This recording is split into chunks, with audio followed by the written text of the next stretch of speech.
Hello everyone and welcome to Blue Monkey Languages. Today we will introduce noun gender. Let's begin. Nouns that are living things can either be male, he, or female, she. Let's just recap on that. Nouns that are living things can be either male, he, or female, she.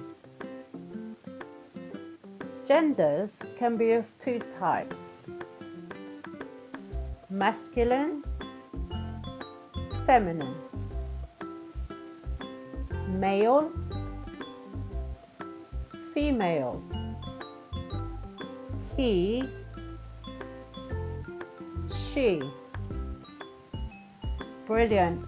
Here are some examples of masculine and feminine genders. Boy, girl,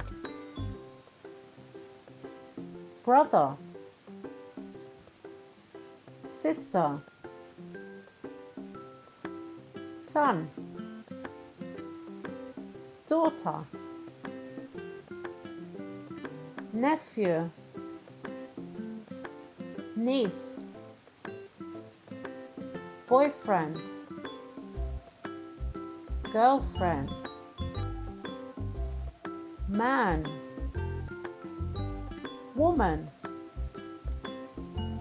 groom, bride, husband, wife, father, mother, uncle, aunt, gentleman, lady, Mr., Mrs., grandfather, grandmother, grandson, granddaughter, king, queen. Brilliant. Thank you everyone for watching. Please like and subscribe if you haven't already, and don't forget to click on the link below for your exercises. Bye bye.